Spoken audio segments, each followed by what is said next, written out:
Қайырлы күн баршаңызға. Бүгін сіздерге сиыр етінен өте дәмді қуырдақ рецептісімен бөлісетін боламын. Ең алдымен қазанға майымызды құямыз. Барлық еттерімізді саламыз. Бұл жерде менде бүйрек, жүрек жоқ. Бірден етімізді қазанға салдым. Және де баяу отта бір қалыпты пісіретін боламыз. Ең алдымен мен 1 сағаттай баяу отта пісірдім. Жақсылап араластырып аламыз. Сосын қақпағын жауып қоямыз. 1 сағат өткен соң дәміне қарай тұз бұрышымызды қосамыз. Чеснокты, яғни сарымсақты да қосамыз. Лавр жапырағын да қосып, жақсылап араластырамыз. Міне біздің қуырдағымыздың өзінің суы шықты. Ешқандай да су қосып керек емес. Өзінің майымен, өзінің суымен дәмді болып шығады. Және де қара бұрышты да қостым.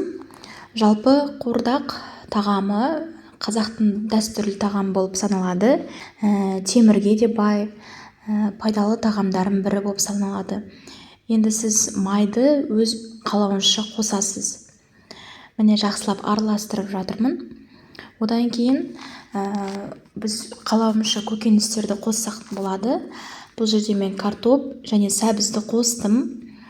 Өте бір жақсы дәм береді. Бұны жақсылап араластырып, одан кейін пиязымызды қосып араластырамыз. 20-25 минутқа қойып қоямыз. Бұл жерде картоптың сәбіздің сөлі бөлінеді. Өте бір жақсы дәм болады. Міне бір қалыпты отта, жай отта пісіреміз.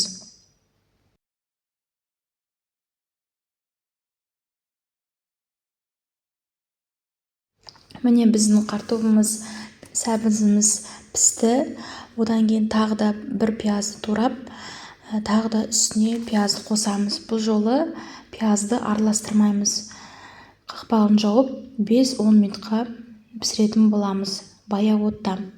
Одан кейін міне біздің қуырдағымыз дайын болды. Өте шырынды, дәмді болып шықты. Жұмсақ болып шығады. Сіздер де жасап көріңіздер. Өте дәмді болып шығады. Ас болсын.